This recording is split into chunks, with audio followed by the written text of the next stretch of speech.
So, well, first of all, I want to welcome everybody here. So on behalf of the town of Clarenville, the province, and all the athletes, coaches, and officials who are going to come to our town, I want to thank all of you for volunteering to be part of the 2014 Newfoundland Labrador Winter Games. We also welcome you all here tonight for our big get-together and information session. There are several goals to this meeting. First of all, it's an opportunity to thank you all. So we all say thank you very much for volunteering. Secondly, it's an opportunity for all of you to meet all the other people who are currently involved in playing the games. And there's a lot, as you can see. Right now, there are approximately 119 people working on the games. 119 people volunteering. It's nice for you to know who's doing what for future reference as you move forward with your planning. There will be some overlap and some coordination involved with other committees as well. So it's nice to know who you're going to be dealing with. We're also hoping that you will get to see what the other committees have done, maybe some of the issues and challenges they are dealing with, and get a sense overall of how the games will be run. We've been planning now since February of 2012, and a lot has already been done. As of today, there are only 145 days left before the games, less than 5 months. We may or may not tonight find out some overlap of things you're doing compared to someone else's committee, and that's important to find out tonight so we can fix that. If it's good, it's good to discover it now. Well, we're trying to give you a sense of how the games will go from the time the athletes arrive on Saturday, March 1st, until they leave on Sunday, March 8th. Basically, the province is responsible for getting all the athletes to our town, and then from there, we take over. You'll be bussed in on Saturday, March 1st.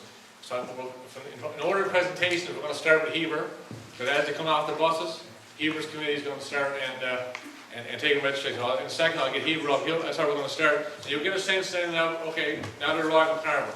This is how we're going to proceed. But before I get into the various committees, I do want to introduce the core committee, or the executive, for lack of a better word. The vice chair of the core committee is Jill Russell-Monk. Unfortunately, Jill couldn't make it tonight, but Jill is also responsible for the opening and closing ceremonies, the torch relay, and the medals. And her committee is here today, and they'll give a presentation. The secretary is Susan Hogg, and in addition to taking very comprehensive minutes of all our meetings, sometimes they're 15 pages long, Susan has played a significant role in developing the RFPs for the food, transportation committees. She's also the primary person who prepared the interview questions and our process of hiring the games manager, Brad. Also in hiring Leslie Ann and Chastity. She's prepared JCP applications, did job evaluations, and now she's working on plans for a selection of the patron of the games and an RFP on merchandise sales for the games. Our treasurer is Todd Organ, and Todd developed our spending guidelines and is keeping check on all our finances. He's also on Barry Colburn's Friends of the Games Committee. Rod Nichol is, for another day, council's rep on our committee. He's also president of Sport Newfoundland and Labrador, and was involved from day one with the organization of the games. In fact, Rod Nichol and a few other people actually made the application to the government for the town of Clarenville to be selected to host the games. And so we're glad that Rod has agreed to stay on to our committee. You say he's been there from day one, and we're only 5 months away. And as president of Sport Newfoundland and Labrador, and with his significant sporting background, he's a vital asset to our committee. Rod also works on Tom's Sports Integration and Venues Committee. Lastly, I want to introduce our staff. I'm sure most of you know now, I probably already dealt with Brad Pitcher, our games manager. Anyone don't know Brad's over there? He's our games manager. We also have our events planner, Leslie Ann Vardy. And Leslie Ann was very instrumental in planning all this tonight. And our admin assistant is Chastity Frost. Hi, Chastity. And they're extremely busy right now. Everything is really ramping up for the games, and they're doing a great job. They're quite a team, actually. Finally, I want to introduce Glenn Smith. And I'm sure where Glenn is now. Glenn's in front here. Glenn is our Sport Newfoundland and Labrador rep. So he works at Sport Newfoundland and Labrador. Sport Newfoundland and Labrador now are responsible for all the summer winter games by the province. So Glenn is our key representative there. He comes to almost all our meetings and is our key technical person in terms of organizing and dealing with the PSOs as well. So Glenn, welcome. Thanks for coming up from St. John's tonight to be with us. So we've allotted a small amount of time for each committee to give a presentation. There's supposed to be an informal night. We've got all kinds of desserts out there. There's coffee, tea, and that kind of thing. So just get up, go up and get yourself a coffee, come back to your chair, and listen. There's no break. There's not any break or anything. Just get up and come as you want.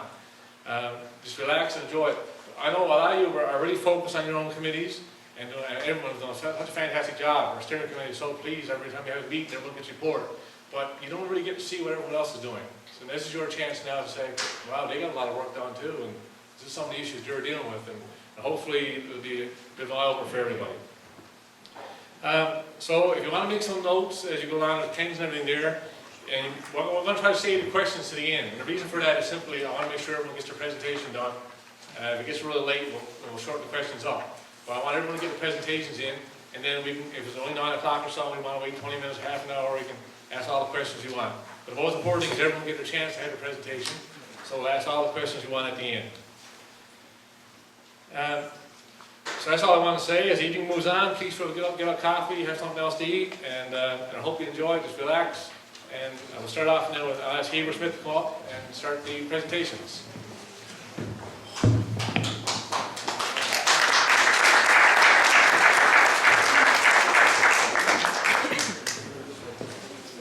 Thank you, Greg.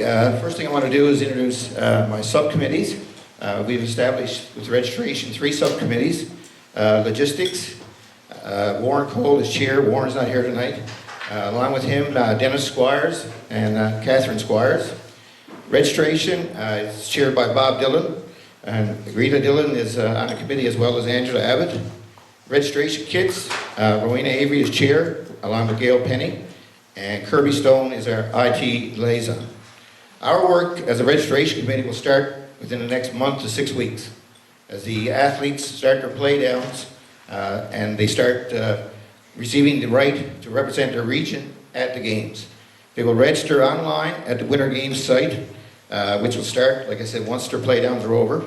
Some of the duties of our subcommittees during the games, we will have to print off identification tags for all athletes, coaches, officials, invited guests, media, and as well all volunteers. Each tag will be color-coded to identify security clearance for all people that are receive accreditation. One of the big things that we'll have to do, and we'll be drawing on a lot of volunteers in the community, is the completion of the registration kits. This will include a backpack for each athlete, a game shirt, which they will wear at the opening or closing ceremonies, a water bottle, town pins, and other items that we will gather to put in there. All our subcommittees will work together on the setup of volunteers during the games and the games registration desk. Greg mentioned day one of registration, and we will have to repeat this as a registration committee twice, because as you know, the games, first half are 3 days long, and then it's turnover day on Wednesday. Upon the bus arrival, we plan to have an ambassador who will greet the athletes and coaches. The logistics committee will move these people into the registration area, which will be the games gymnasium. From there, the athletes will pick up their backpacks, their registration identification, and they will have to present an ID, a pictured ID, to the person at the registration desk. We will have probably 7 registration desks for each region. Once they are checked in, the logistics people will bring them back to the bus, where they will wait for their coaches. Their coaches also have to check off a medical clearance letter that they would have to bring, and a medical form, which we will look at and identify any issues that they may have.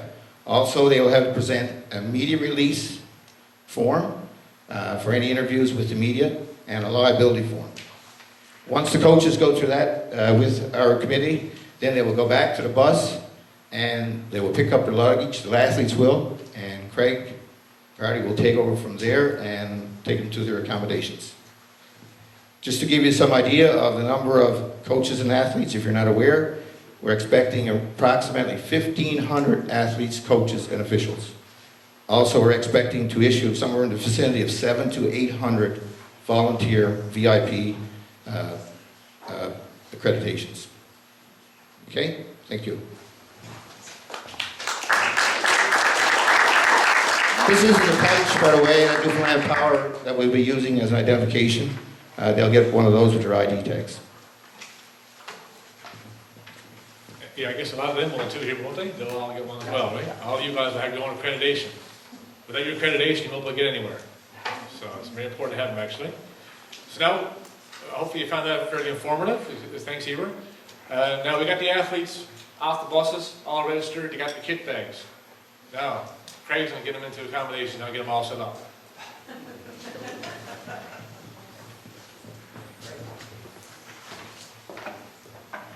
Eber, you went over 5 minutes. We were timing you. What a precedent to set. Let me echo what Greg has stated, to thank you all as volunteers. And one thing you can rest assured is that you weren't selected because you had a lot of spare time. You were selected because of you would be quality inputs to the mission that you find yourselves on. That being the case, I would think I stand alone on my subcommittee, but there are 5 others with me, and all 5 are genuinely involved with other activities tonight, whether it be at the correctional center, or whether it be at the search and rescue at the RCMP station, or working with Eastern School District. So the only thing I like to name, at least the accommodations committee here, in their absence, Scott Stringer, Derek Elliott, Sean Volke, Heather Clark, and Jackie Volke. The accommodations committee will work very closely with other committees as well, much the same like the security committee, the food, and the entertainment. The goal of the Newfoundland and Labrador, I guess the outcome would be to provide a multi-sport experience for these young athletes. That would be the ultimate goal. But there are also a lot of objectives that would fit with the accommodations. Like, in addition to providing quality accommodations, we want to strengthen friendships. That means one of our goals would be that whether they come from one part of the region, another part of the region, we want through accommodations and through these games to make sure that we create friendships while we have them here in Clarenville. We want to provide also provincial unity as Newfoundland and Labradorians, and the involvement of various cultural and social activities.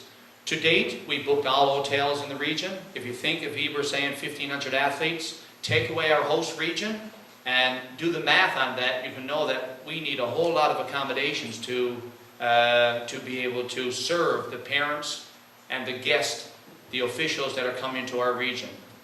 I don't think we have enough hotels really to be able to look after the numbers. So part of our mandate would to make sure that we can accommodate and how far we need to go in the catchment area. But to date, we've got everything booked for that purpose. We've determined the athletes' village to be Clarenville Middle School, Clarenville High. We'll use those facilities to accommodate. To give you an idea of space-wise, each classroom will accommodate about 18 athletes.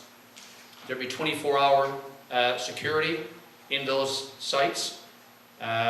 We've got cots lined up for them, and we've had a selection of cots that we've had a choice between the both. We've selected the high-end cot.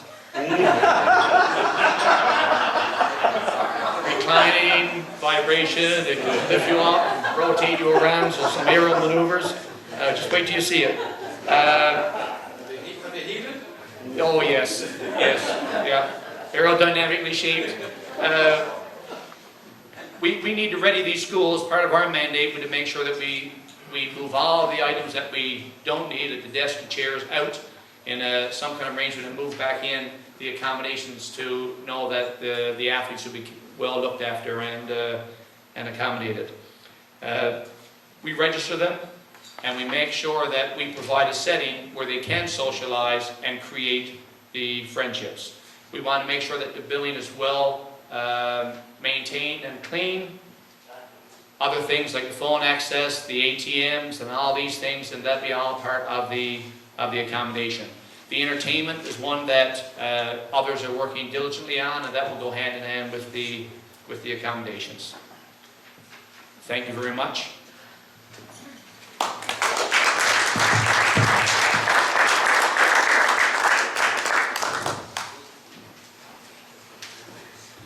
Okay, thanks, Greg. So now we got them all settled into their accommodations and now they want to go somewhere. So once we get them into Clarenville, get them all set up, Dustin's committee is going to be in charge for moving around town. So I'll let Dustin explain how he plans to do that.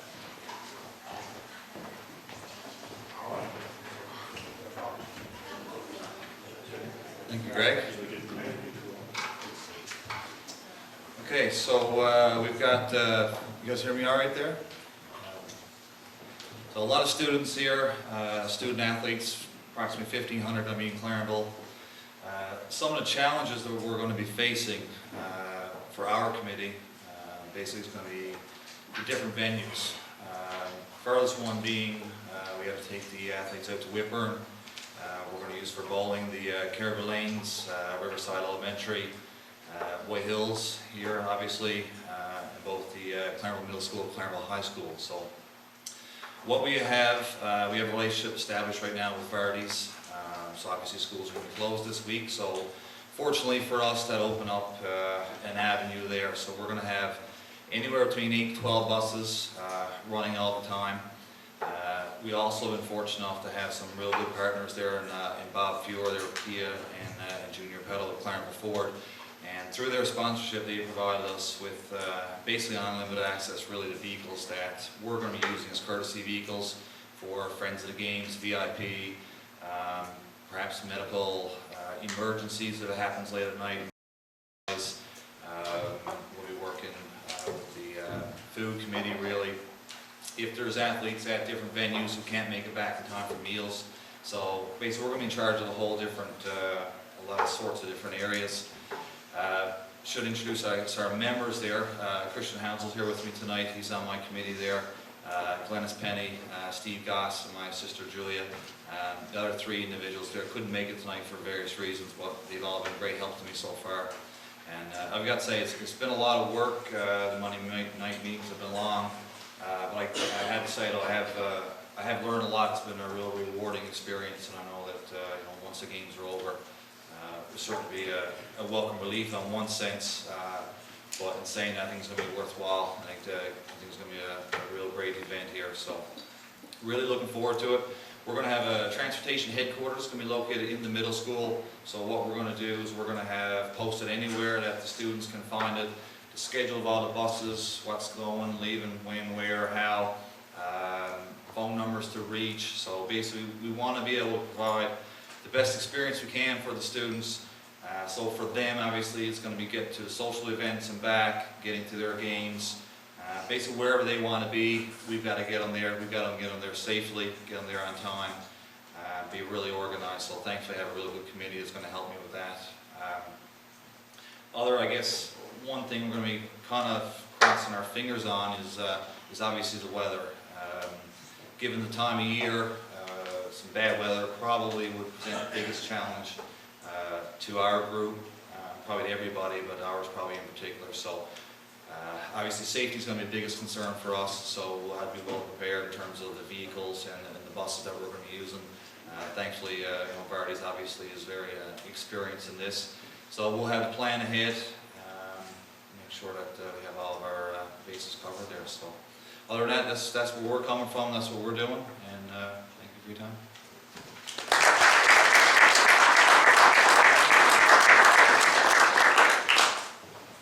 Thanks, Dustin. Hope you're getting a good sense of how all the committees are all working and we're trying to calculate in 5 minutes all the work they put into it.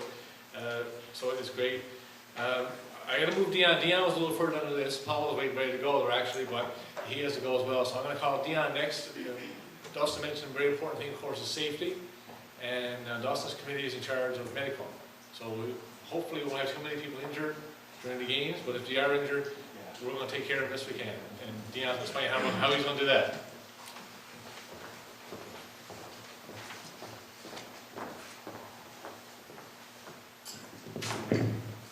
Thank you very much, Greg.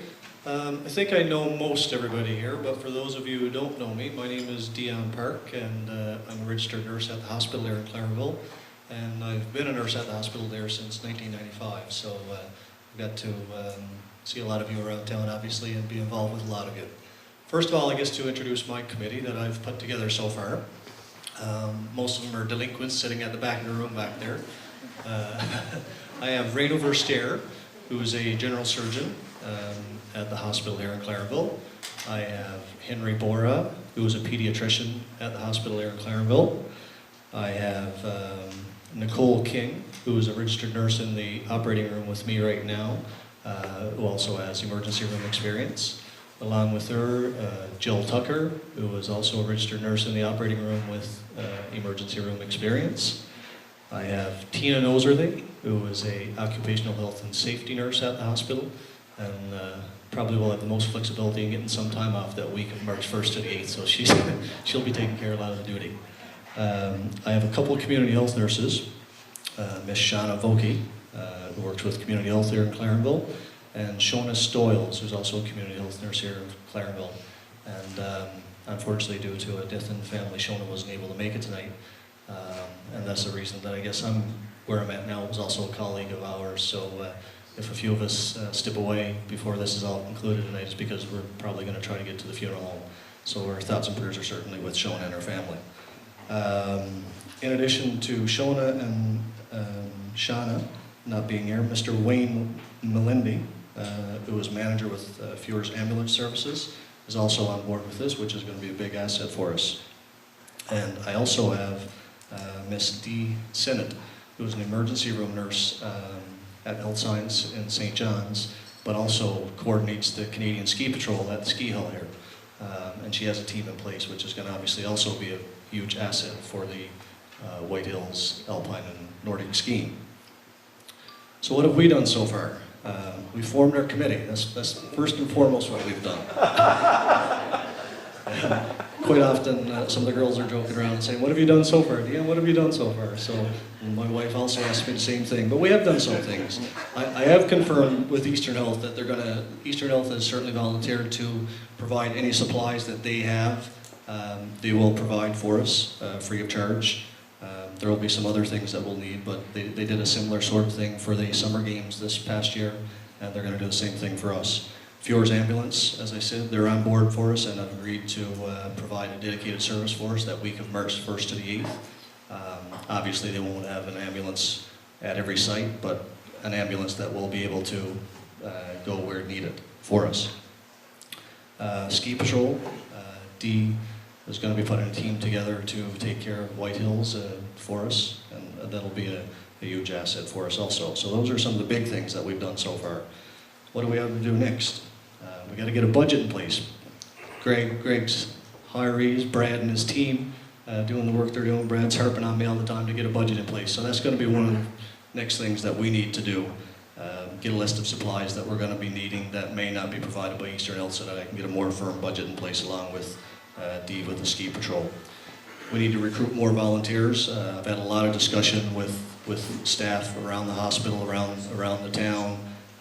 A lot of Fewers ambulance staff have agreed to volunteer that week, so I think we're going to be in really good shape with volunteers, and our goal is to at least have one volunteer at each venue for the week of March 1st to the 8th. One challenge, I guess, that we have, and I've had some discussion with some of the community health nurses, but figure skating is going to be taking place in Whitburn, and logistically, I guess that's probably going to be one of the biggest challenges for a lot of the groups, is the figure skating taking place in Whitburn. The two community health nurses on our team have got some good contacts out in Whitburn, and I'm hoping that they're going to be able to aid us with that venue and taking care of the figure skating out there. So that's basically where we're at right now. I got to say, as Dustin said earlier, it's been quite exciting work so far. Some of us have obviously done more work than others up till now. But with the team that Greg's put in place, Greg and Jill put in place, I think at the end of the day, you're going to see that everybody will have done what needs to be done to make sure that this runs nice and smooth, and that we have an awesome event for the town from March 1st to the 8th. It's going to be an exciting time for the province and certainly for the town. So I know my committee is certainly looking forward to that week in March. Thank you, Greg.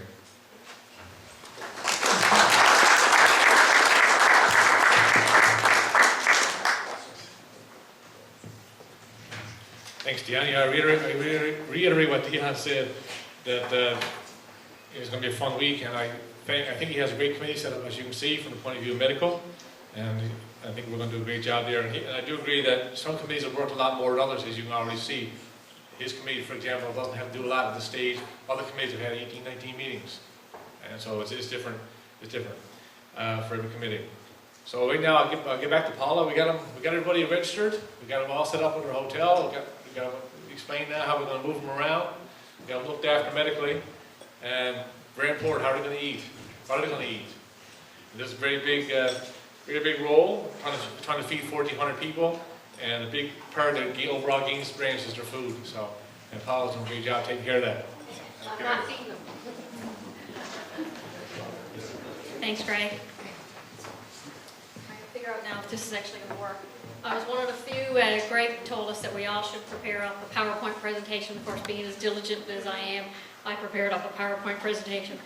But I'm Paula Roberts, and I'm chair of the food committee, and I think Greg picked me because I'm married to Bert, and Bert actually can cook, and he knows a little bit more about food than what I do. So number one person that I roped into this in helping me out with the actual committee was my husband, Bert Roberts. Bert is going to be taking on the job of food storage coordinator, so because he's a teacher at Clarenville High School, he actually knows that building more inside and out than most people. He's been there now almost 25 years. So Bert is on our team. Pauline Hines, who's our venue supervisor, she's also my stepmom, but she's also a huge volunteer within the Anglican Church here in Clarenville, and she's also connected with a lot of the other organizations. So she's there as venue supervisor, and hopefully she's going to be the person that's key in getting our volunteers to work during the food. There's going to be a lot of people that are needed to actually supervise each meal during the game, so Pauline has a huge role to play. Pam Williams is our special needs coordinator. Pam sends her apologies tonight, she couldn't be here. But she's going to be handling things like special dietary needs. As you can imagine, with 1,400 people, we're probably going to have some special dietary needs, gluten-free and whatnot. She's also going to be in charge of making sure that the bag lunches and the athletes that are off-site will be fed appropriately. Chris was on our committee, Chris Shepard. He provided a lot of advice when we were going to put out a request for proposals for our food. And Melissa is here tonight. I'm very great to meet Melissa. I've been emailing her for the last few months, and she's the dietitian with Eastern Health, and she will actually help approve the final menu that's in play. The primary goal for the Food Service Committee, number one, one of the main things that an athlete will go home with in their experience during the games is whether or not they like the food. And we learned that very much in a focus group that we did with some previous athletes really early on in our planning. So one of the things we wanted to make sure was that not only is the food going to be nutritious, which Melissa will make sure of, she's kind of wondering whether or not we're going to have that chocolate fountain being able to feed for the athletes. But we're also going to try to make it a fun event as well. So a little bit less on the tofu and maybe a few chocolate chip cookies thrown in there just for good measure, but hopefully they'll go away with a good food experience. Some of our accomplishments to date so far have been many. There's been lots of tick-offables in our work plan so far, but the biggest one is the fact that we were able to enter into a contract early on. So by May, we were able to get a request for proposals out, and we actually entered into a contract with Chartwell's. They're the catering company that right now has the contract at the high school, so they're very familiar with the kitchen. Because part of our complexities is that food will be cooked not in one site, but actually in two. We'll be utilizing both the kitchens in the high school and the middle school. So that kind of speaks through during the games, the food is actually going to be served in a multitude of areas. We did a site assessment early on in May and June with the catering company. We found out that you can only fit about 90 to 100 athletes in the high school cafeteria. So when you're having 700 people and athletes and coaches that you're trying to feed for breakfast in the morning, it becomes a little bit of a challenge. So part of our job was to find other suitable spaces within the high school in which to eat. So they're going to be actually eating in the music room of Clarenville Middle School, in the cafeteria at the high school, plus 2 additional classrooms that are just up and adjacent to the cafeteria. So there'll be 4 locations, so now you can appreciate where the challenges are coming from. We have 2 kitchens and 4 eating locations, but also we have a gymnasium that's located between the kitchen in the middle school and the eating areas. And when you're playing volleyball, you can't be transporting hot meals down through. So our caterer is going to have to be actually bringing food outside during the winter and trying to keep that as warm and appealing as possible. So some of the issues that we have are the additional classrooms and the security details as well, because we're going to be having to do outside school storage. We'll need a refurb. There's not enough additional space within the high school to actually store the food. So as for complexities, again, it's just the transport and things like that. We found that the high school is a little older, so it doesn't have all the necessary equipment and that we'd like. So part of our budget has been to actually purchase some additional equipment, and those will be shared amongst the facilities such as this afterwards, and as well as kept into the school to help with things like the breakfast program and that. Food coordination. Food touches just about every single committee that's out there. So, you know, with respect to the security, for example, and accommodations, the registration, we need to know, for example, which of the students have a dietary concern. So when Heber's team looks at the registration forms, we're going to need to be able to say whether or not there's a special dietary concern for a particular student, if they need a gluten-free diet or something like that. We're hoping that the entertainment committee can help us decorate the cafeteria and the eating room spaces. With respect to transportation and Dustin's team, we're going to need to know how the students are going to be bused back and forth during meal times, particularly from places like Riverside and this facility in here, if we're able to do that. With respect to your committees that are in charge of the sports and the venues and that, we need to know the number of athletes that are going to be needing bag lunches, and how the food is going to be transported through the gymnasium, if at all possible, if there's breaks in the plays. So the closer you are to finalizing your sports schedule, the closer we'll be able to tell the catering company whether or not they will be able to transport food inside that particular day, or if they'll have the van ready to transport it on the outside. Volunteer services, we'll work with Caroline's team to do some volunteer. We're hoping to have teams of individuals. So like, for example, some of the banks, or it could be a car dealership or whatever, maybe they can come in on a breakfast and bring their employees in as a team. So we thought that would be a fun way for local companies and that to get involved in helping out with the games. You know, if they can contribute an evening meal, if a business closes at 4 or 5 o'clock, maybe a group of 6 or 8 employees can come up and help cover off a shift in the evening. As well, media communications, not only during the big leading up to the games, but during the games as well. We'd like to know whether or not the athletes are enjoying their meals, because we'd like to be able to say to the catering company in the first half, this didn't work out, we'd like for you to plan a different meal in the second half. So there's a chance to correct an experience there if it ends up being a bad one. So we'd like to be able to continue to have that dialogue with our students and that. As well, for things like food policies and that, we'd like to not have the students and athletes carrying food items upstairs. There will be a place available in the evenings for them to have a snack, but we'd like for them not to be carrying food items up, because those lovely cots that Craig has so graciously gotten the Red Cross, we don't want to have to clean them to have to send them back, so we like for the food to stay downstairs.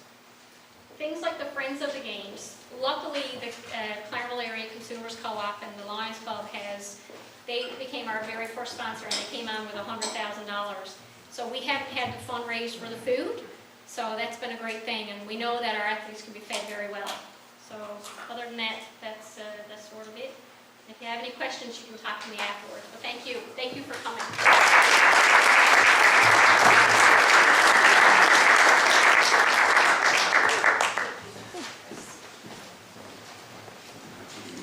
Thanks, everyone. Hope you're enjoying. Don't forget that there's coffee and tea, and there's all kinds of the desserts that yourself and help yourself and walk around.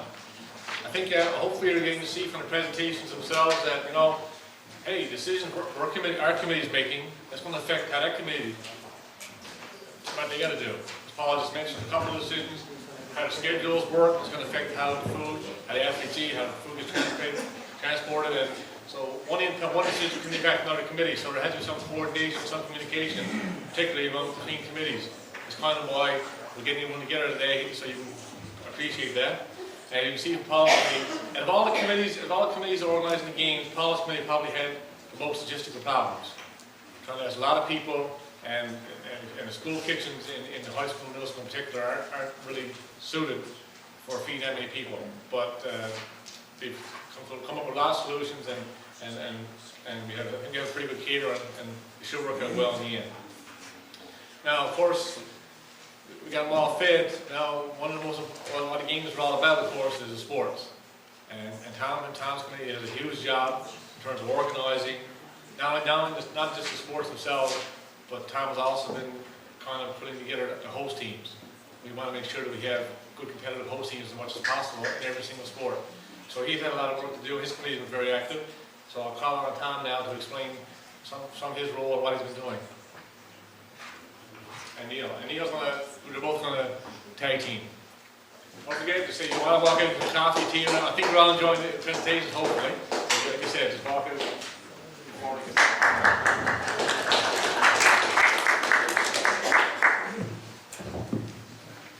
Thank you, Greg. Not only have they just been fed, but they had a good night in those super duper cots, right? Cots the first night as well. Before I begin, I just want to say a special thank you to this gentleman to my left. Not only is he a friend and a colleague, but he's been a great support. As you know, since we started with this committee, some things have changed, and I've moved to St. John's, and I've been there now the last couple of months, and Neil's been great in terms of attending our steering committee meetings and keeping our committee up to date and that sort of thing. So I just want to say hats off to Neil and thanks for becoming a co-chair of this committee. To begin, just want to introduce you to our committee. As I said, Neil Norca is a co-chair and is in charge of venues, which is a big undertaking in itself. Mary Larner Party is our lead facilitator with integration. Jan Walsh is our secretary. I had to take Jan on. Rod Nichol. Rod is our sporting L rep, and I should say that he sits with the board of directors, and he is the president of SNL. Keith Randall and Jason Lane, those guys are taking care of sport and officials. Gary Goss represents CARA with our committee. And I want to highlight Glenn again, because Glenn has been tremendous for our committee and super helpful. And I also want to highlight Greg, Leslie Ann, and Brad, because they attend all of our meetings actually, and they're super helpful, and I'll explain a little bit more about some of the things they do for us. We started on April 2nd, back in 2012, and our 18th meeting occurs at the end of this month. So there's been a number of things happening, and I'm going to try to capture some of that for you over the next little bit, and Neil's going to take a few pieces as well.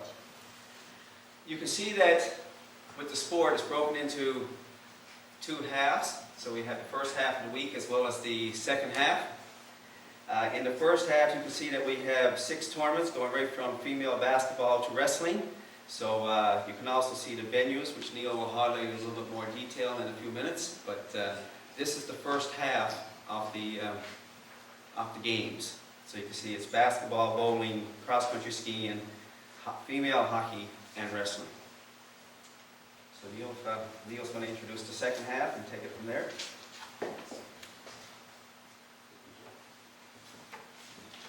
Good evening, folks. Appreciate the compliments, Tom, but it's certainly an honor to be able to be part of the event and to serve on a committee that has been so active and so organized since April of 2012. Certainly gives us a lot of confidence in knowing that from our perspective and from what we've seen here this evening, we're certainly well underway, and I think we're certainly going to have a solid games and experience the kids are really going to enjoy. So the second half of our event, we'll host the alpine skiing, badminton, figure skating, gymnastics, male hockey, table tennis, and male and female volleyball. Ready to work that way?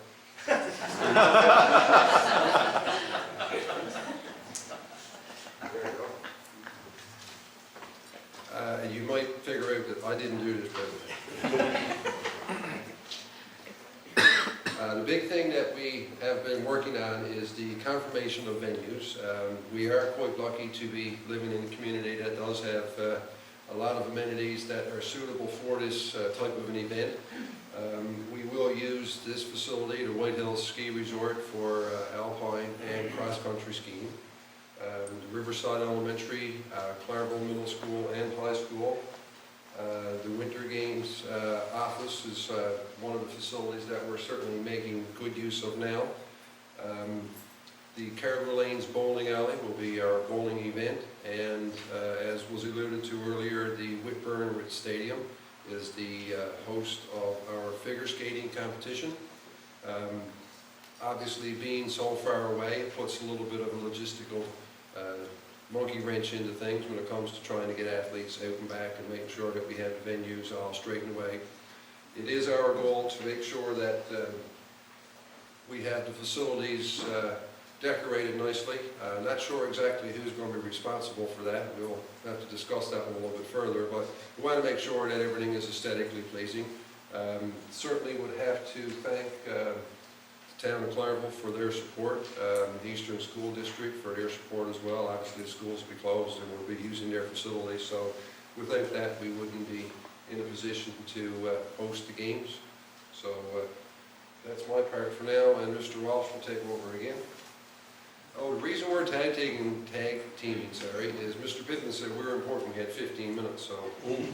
Guess I share.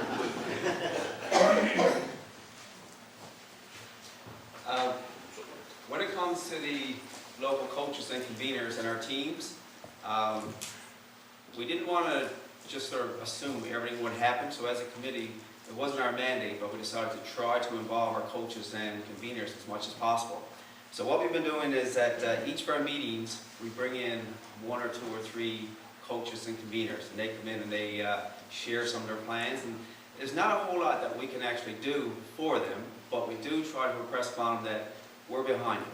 So as a community and as a committee and as a whole, I guess when we look right around this room, just to let our local coaches and conveners know that we're behind you and our children and our local athletes. So that's the big message we've been trying to give them. You can see from here that some things are already in place, and I'm going to speak to the technical packages in a little bit, but as these things are unfolding, there was a lot of work around the technical packages this year. You'll see that now things are going to start to ramp up really, really fast. And in terms of any questions that you might have around our local teams and that sort of thing, you'll certainly have an opportunity in the end.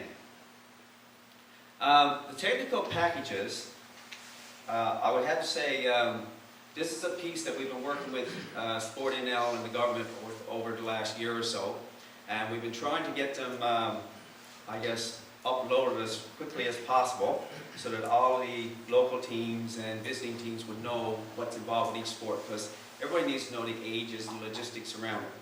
So I can tell you right now that they're being worked on as I speak to you. They should be uploaded this week, and I would anticipate that one at a time they're going to land on the Sport Newfoundland and Labrador site. And what they're going to do right now is that they're not going to wait for all packages to be totally completed, because it's down to 1 or 2 fine matters now in each technical package. So I suspect you might see one pop up there tomorrow or the next day, and then they'll just start piling up one behind the other. So rather than wait for them all to be done, one will be put in place.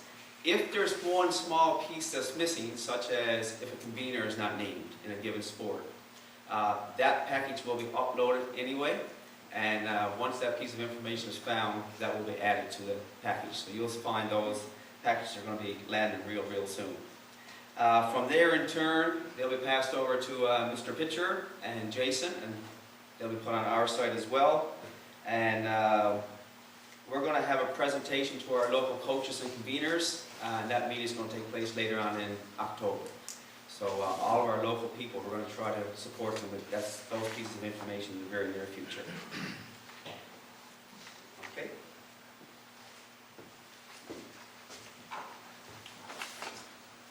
So the next challenge that we felt we faced was to ensure that we had a good contingent of athletes for the host and the eastern regions.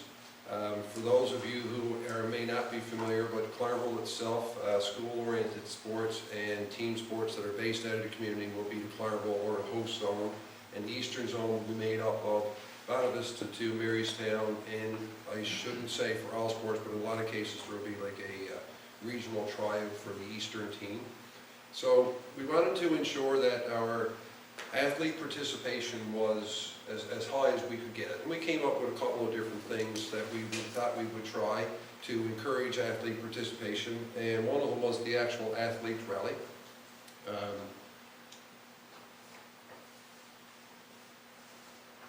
There we go.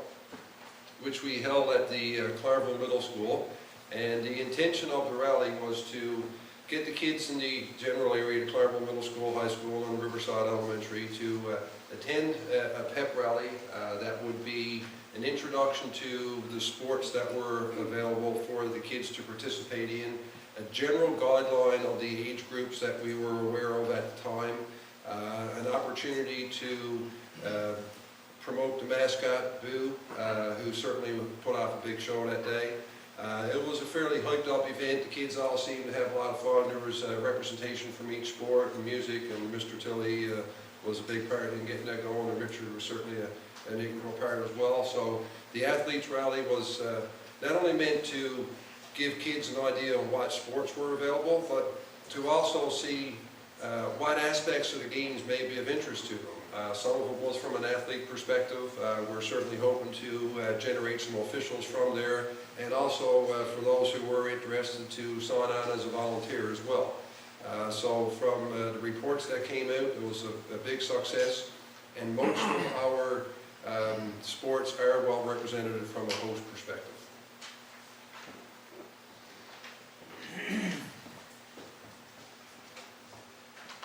Once we started to sit down and look at our venues and what we had to work with, it came to light pretty quick that despite the fact that we have a wonderful facility in the CEC, it's one ice surface. And anybody who knows anything about putting together schedules and that sort of thing, you realize that if figure skating is going to run for 8 to 10 hours in a day, and a hockey schedule is going to run for 8 to 10 hours, you can't really run two schedules unless one is running during the night while everyone's sleeping. So with that said, we had a number of, as Paula termed, complexities to work within, and that came down to choosing venues and that sort of thing. But the other piece was, we said, we also have these sports that we don't have a lot of local kids participating in. So one of the solutions we came up with was last winter, as you know, we hosted the Vista Games. And in the Vista Games, one of our biggest goals was to try to take the sports that didn't have a lot of our children participating in and try to give it a little shot in the arm and profile it. So if you recall those Vista Games, we had a number of activities taking place, such as table tennis down at Heritage Collegiate. We had badminton, and we had Nordic skiing, and a number of others. We also tried to give wrestling a bit of a promotion, and as you may be aware right now, we do have, for the first time, to my knowledge, ever, a wrestling team starting. So I don't know of one starting in Clarenville before. So hopefully there's some nice things and legacy pieces that come out of these efforts. And a little applause to the people who are pushing that particular sport and some others. As well as trying to boost up opportunities for our local children, we also said we'd tap into some monies. And as many of you are probably aware, we encountered, or were lucky enough to get $10,000. And outside of getting the caps that you see our children wearing around and some of our volunteers, all other monies went back into equipment at our schools. So no money was spent around in food and those sorts of things. So we bought table tennis equipment, badminton equipment. So all of those pieces of equipment are now in our schools, and they will be used for the Winter Games. So that was a nice chunk of change that we managed to garner out of that activity.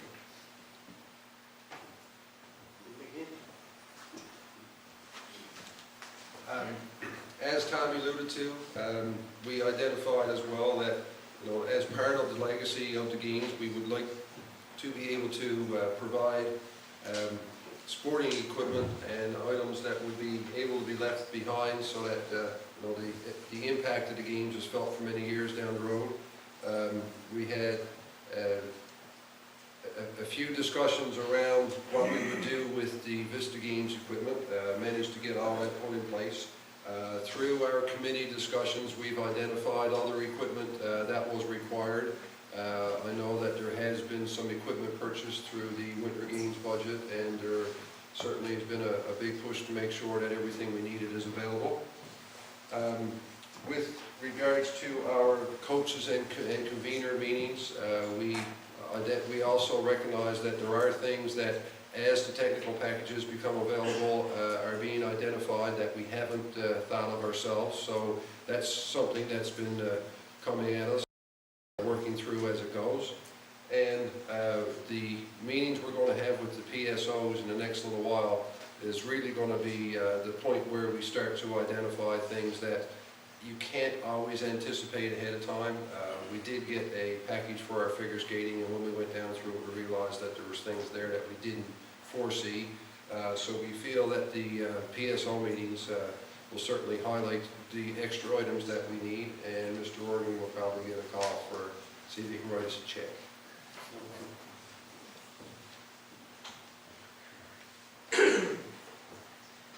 Just a couple of other items, folks, to end this off. Integration, as you know from the opening slide, Mary Lara Party is our lead on this particular piece, and that's in good hands. The only thing I'm going to note here tonight for you is the fact that there are two sports with integration. We have bowling and Nordic skiing, and it was just at our last meeting a couple of weeks ago that Rosetta Avery, representing bowling, was at our meeting.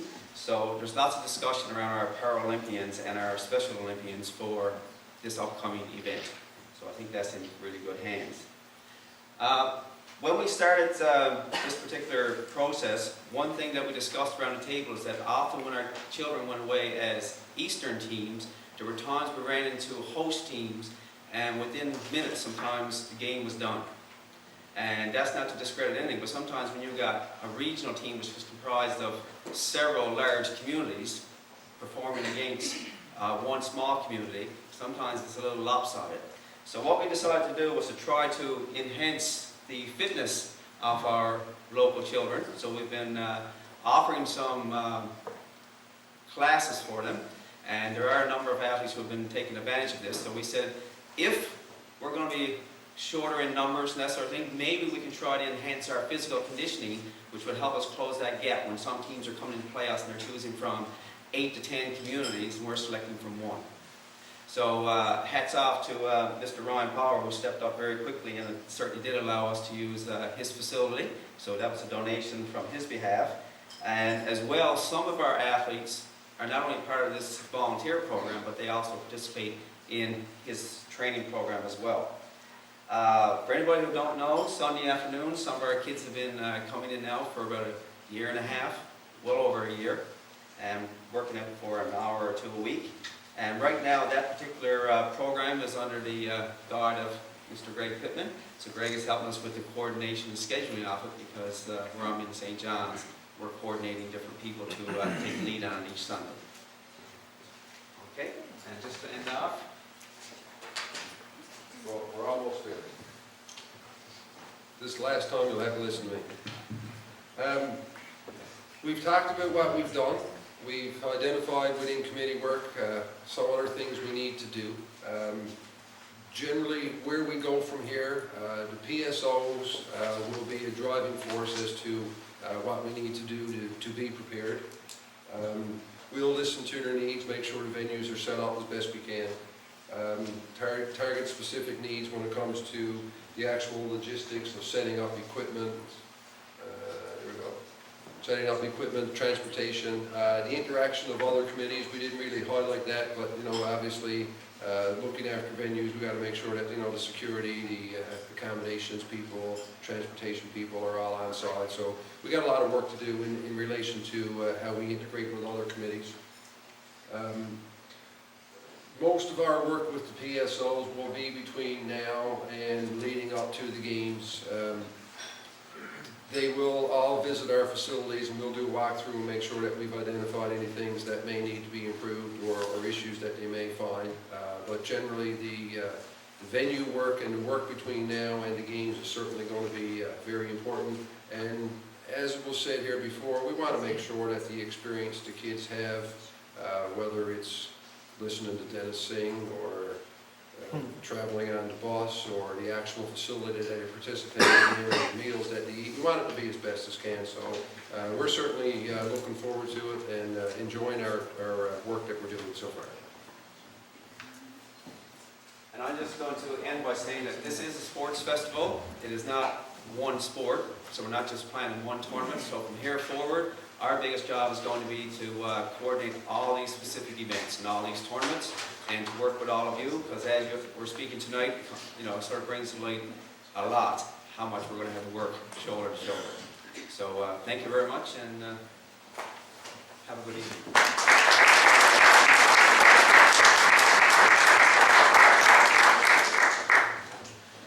Thanks, Tom. As you can see, they had a lot of busy work to do already. As we said to Tom in our meetings, you know, the important thing with Tom's committee and all of you is that we want to make this special. It's something above the ordinary. So when we have a volleyball tournament, we got 6 tournaments going on in each half. So this volleyball tournament is not going to be like a regular volleyball tournament that you had last weekend.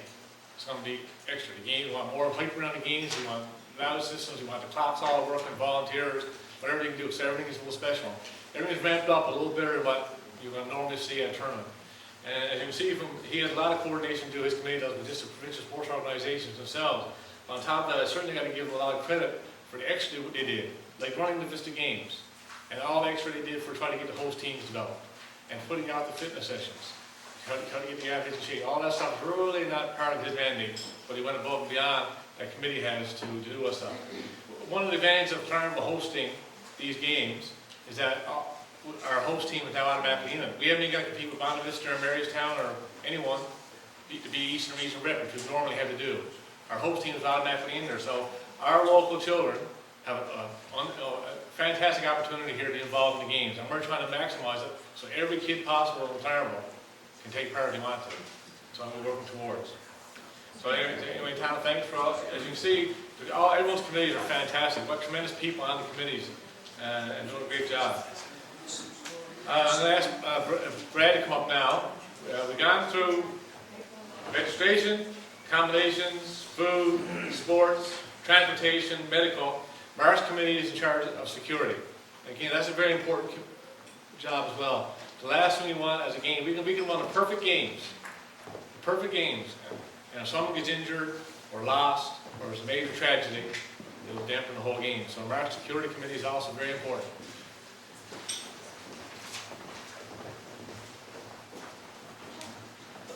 Before I get into Mark's report, I will say it's lots of food down there. Chastity thinks she was hired for her fantastic business skills, which she has, but look how nice this cupcake looks. That's fantastic. Go eat your faces off. I'm sure Ron get a class in the next couple days. So Mark wasn't sure if he was going to be here today, so he did send along a report. I apologize, I didn't read through it, so I'm going to be reading off the sheet a little bit. He does send his regrets for tonight. Last week he actually worked a 14.5-hour day just so he could put off his committee meeting. So, like I said, Mark Paulson is the chair of the security committee. He has 6 other members on his committee, so I'll just list out their names and what they're responsible for. Graham Bursey.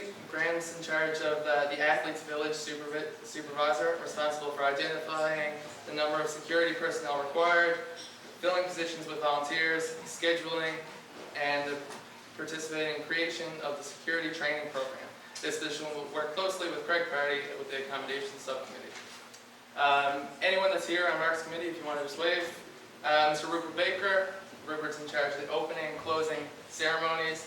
The CEC security supervisor, responsible for identifying the number of security personnel required, filling positions with volunteers, scheduling, working closely with the athletes, village supervisor, and participating in the creation of security training program. This position will work very closely with Jill Monk and her subcommittee. Jill's in charge of the opening and closing ceremonies. Carmel Smith. Carmen's in charge of the opening and closing ceremonies, traffic control, direction, responsibility for identification of the number of security personnel required, filling position with the volunteers, scheduling, and participating in the creation of the security training program. Mark's committee has actually developed a PowerPoint video for all volunteers for security. Essentially, it's Security 101 for all the different venues, so it's a nice little training program this committee has developed. Corey Feltham.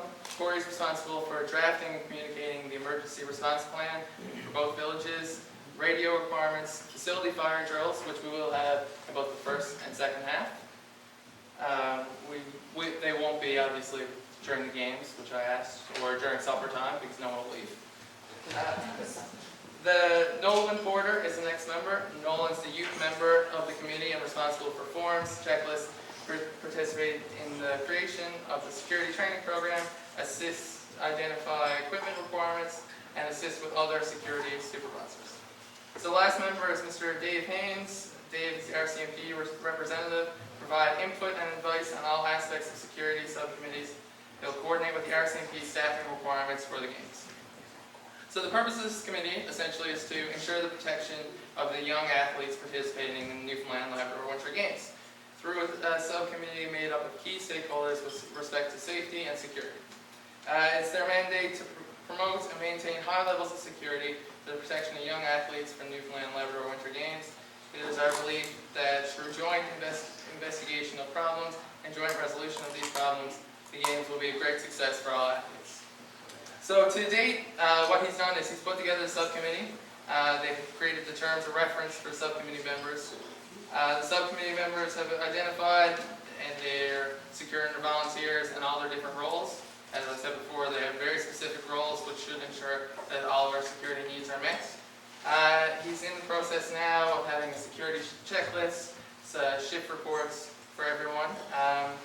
Again, the PowerPoint training program which he's developed, again, this will be a great tool for games in the future. Working with potential sponsors for security vests, sourcing security equipment, and assessing right now a different plan for radios. Right now, the radio systems that the town have are for Public Works, the stadium, the fire hall, so we're actually looking at trying to get a frequency for the games for that week, which then the firemen will use after. So that's our security needs. Go eat cupcakes.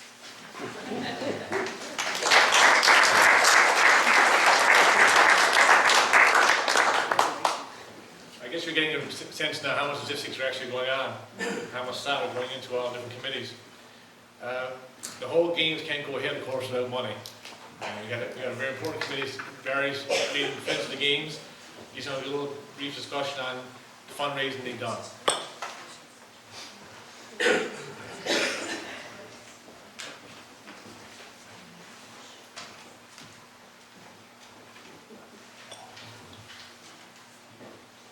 Make sure I get this down low.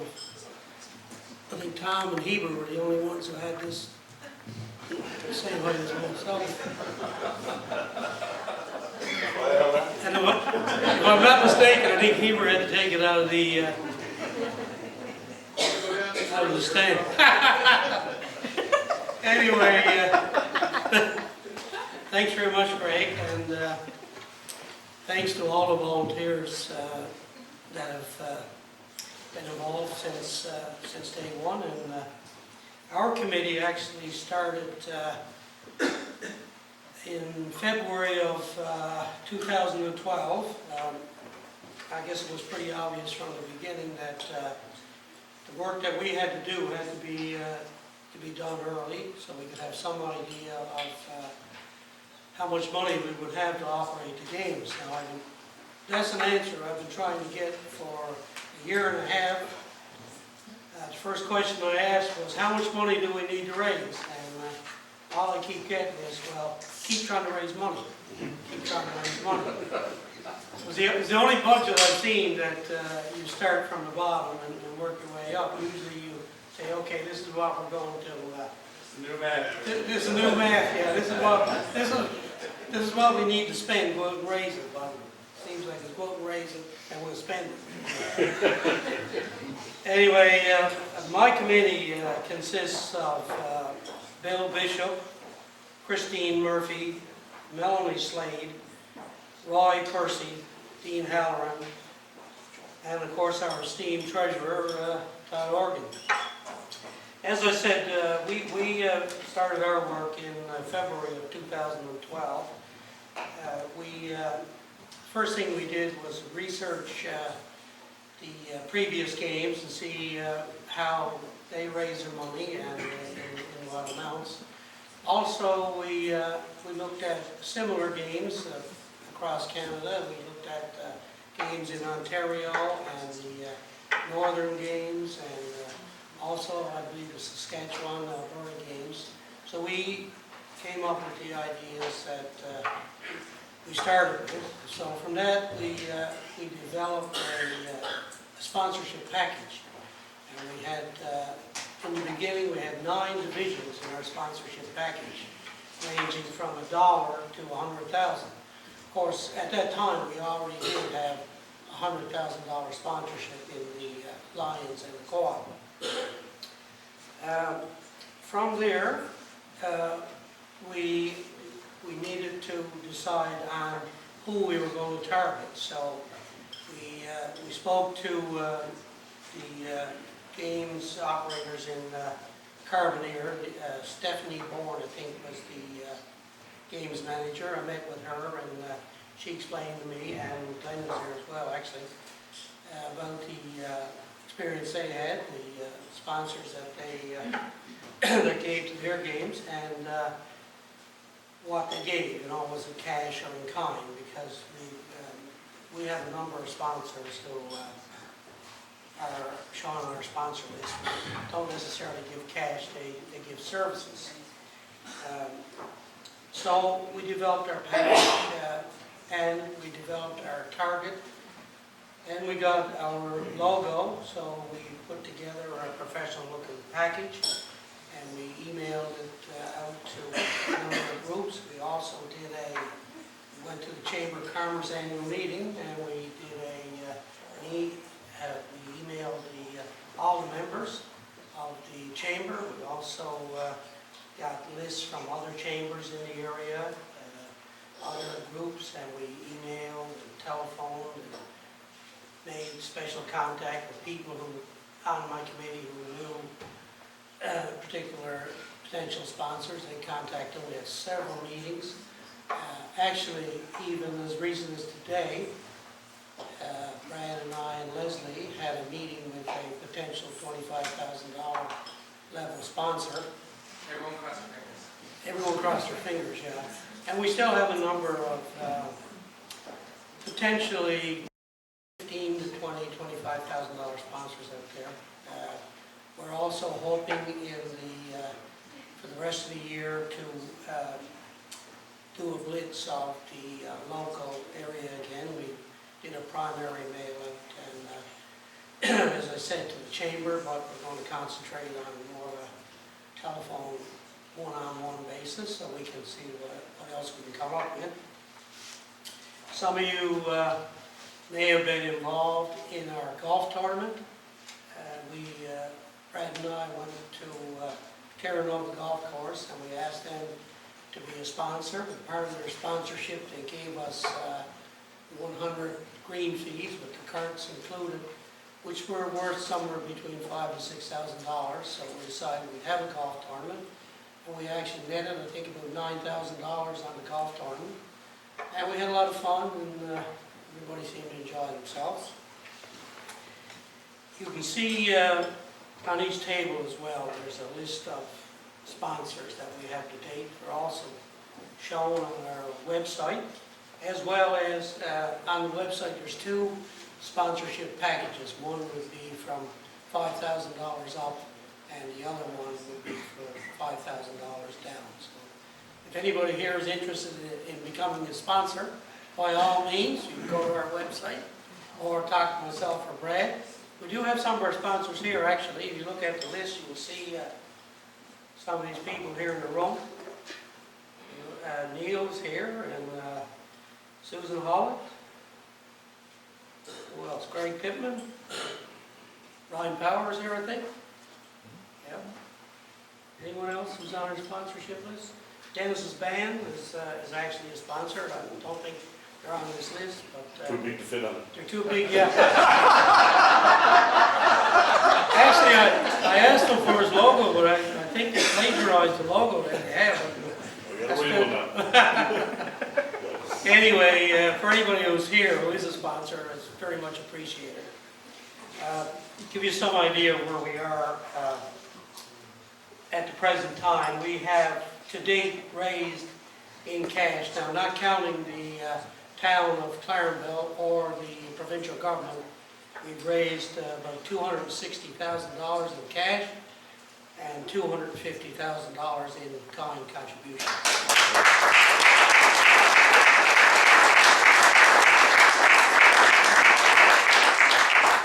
So I think they'll show you what interest there is in the games in the community. I mean, it's unbelievable the reception that we get. You know, it's very, very seldom that nobody will talk to you or will give you a no right off the bat. Some people obviously, you know, they can't afford to donate to the games, or they'll give what they can. But the reception in the community has been fantastic, and in fact, the whole province. You know, we've had great response, and hopefully that'll continue for the next few months, and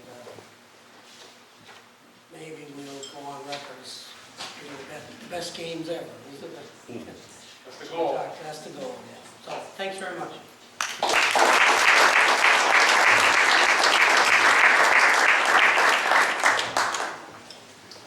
Yeah, as you can see, Barry's committee's done a great job. I think I say we're close to the top of any committee I've raised so far. And he's done, again, gone beyond with a golf tournament, organized a golf tournament. It's the kind of stuff that everyone seems to go beyond here and do an extra great job. So, when all the athletes are here, everything's going on, everything's full tilt, we're going to have a lot of media here.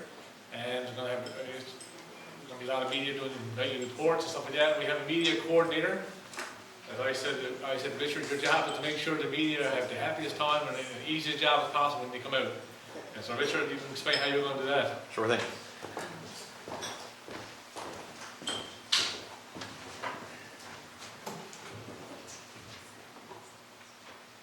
I'm going to borrow a little trick of the trade from my good friend Craig Party, and I'm now going to set the timer. And I promise I won't go any longer than 6 minutes and about 47 seconds. So my name is Richard Churchill. You might remember me from such viral YouTube videos as the Newfoundland Labrador Winter Games Invitation, the Pick Me Challenge, and the Bruce's Recreation Hole-in-One sponsorship video. Folks, I'd be remiss if I didn't recognize Lisa Brown, our good friend who's currently living in St. John's. When she made that move, Greg approached me and asked me to be a part of the steering committee. And I will say that when you sit down at the first meeting and look around the people you're going to be working with for the next year leading up to it, you certainly count yourself very honored to be included in such a strong group of people. And then to walk in here this evening and to look around and see the people who are working under each of the subcommittees, then you really take a step back and say, wow, I think the people who make our town run, each of you guys are here this evening as well as those that aren't present. So I'd like to first tell you to just take a minute to just look at everybody that's sitting at your table and say thank you to each other for making time in your very busy lives to be here this evening. I mean a sincere thank you.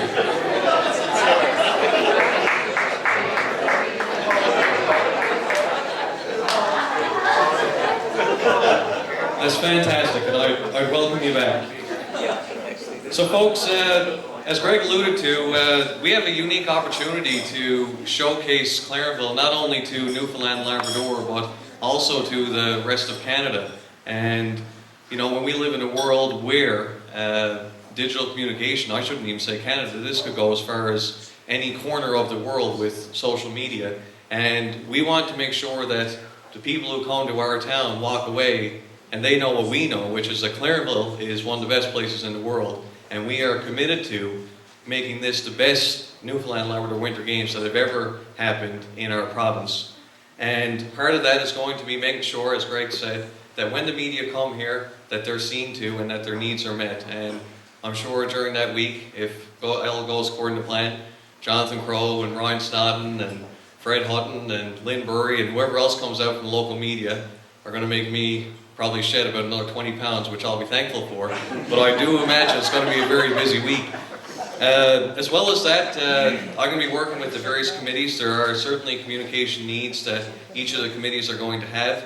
And when we think about communications, it's a very important part of any event.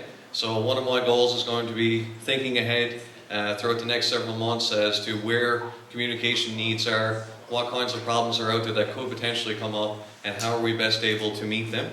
At the present moment, my subcommittee is small. It does include Barbara Reed, who is going to be an integral member in terms of getting the daily newsletter out to the athletes, as well as my partner in crime and my better half, Rebecca Pike, who is going to be doing a number of photography things for me as well. And I've also been in communication with some of the staff at the Clarenville High School who are going to be working with me to develop a student committee for being in charge of the production of the daily newsletter. Some of the things I've been doing, I'm working very closely with Paul Tilley's committee, the PR committee, which you'll learn about in a moment. And throughout the summer when I first came on, some of my first projects were working on a couple of videos and getting the promotion out there for the golf tournament. And Paul learned quite quickly that I was pretty well game for anything and not afraid to get in front of a camera. So you'll probably see some more of those viral videos showing up on your screens in the very near future. We've also been starting discussions with the various media outlets, looking at the NTV, CBC, and of course all our major radio stations to try and get them involved and let them know early that this is going to be a week that they don't want to miss, and I'd really like them to be competing to get the best spots for coverage because, as I said, these are going to be the best games, and we certainly believe that. During the week, some of the things that my committee will be responsible for is a daily newsletter. Again, the vision there is that the students are going to be writing that daily newsletter, as well as working with some of my other committee members so that it has that unique student voice. They know it's cool. I used to think I knew what was cool, but teaching adolescents, I've learned very quickly that they're much cooler than I am. And even though I try to imitate their coolness sometimes, that often just leaves them laughing at my attempts. So we're going to give it that unique student voice with their inclusion. As well, just as I said, making sure that the media is seen to. The Pick Me video, trying to get some of the promotion out around that. And I guess basically just ensuring that the media is well aware of what's coming up and that the notice is out there. And like I said, I'll be working certainly very closely with Paul's committee, as well as the opening and closing ceremonies. We had the torch relay, which we're trying to promote now as well. So those are some of the things that I've been working on. It's currently 5 minutes, 20 seconds, and I have said everything that I need to say. And I'd just like to say once again, really glad to be a part of this.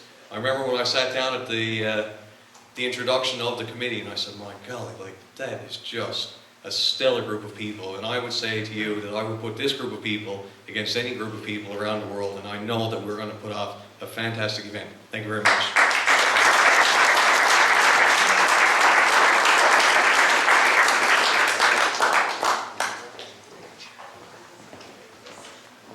Great comments. I reiterate again what you said about great group of people we have organizing the games. And thank you very much for everything. And Richard, you are quite a star. I look forward to your next viral video. Another big thing we have for the athletes, of course, is they're going to be involved all day in our sports. We talked about that. But in the evenings, a big part of the games, a big part of the memories, a big part of the success of the games are going to be their entertainment, their interaction amongst themselves, and how we can entertain the athletes and keep them busy and make it enjoyable for them. And Dennis has a big role in that. Dennis committee is in charge of that, and he's going to go and explain some of the things he's got planned for the athletes. Just make it just a special time, a great time. Again, over and above beyond the sporting event itself. Before I sit down, I do want to thank Van Slancha for playing at the golf tournament and being a sponsor. Really appreciate that. And again, Dennis's band has been great to the committee as well.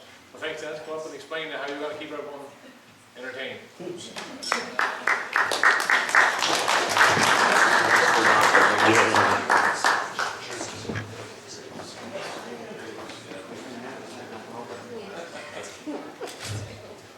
First thing I'm going to do for entertaining people is turn on the mic again. I think Richard was giving me a test there, see what this guy's going to be able to pull off.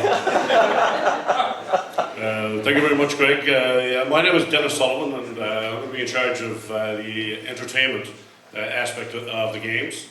I have a full committee here with me, and even Greg told us to prepare PowerPoint presentations, which we absolutely ignored. But he also told us that your committee is going to get up with you when you come up, which I see everybody else is also ignoring. So it's nice to know that Greg has a firm grip on the committee. But I do have a stellar committee down here, and Curtis said, "What do you mean entertainment committee? I thought we were going to provide entertainment for the event." He wanted to come up and do a song for you. What we do, we have Curtis Backmore. Curtis has been an athlete, obviously, himself for a fair bit of his life. Well, not obviously now, but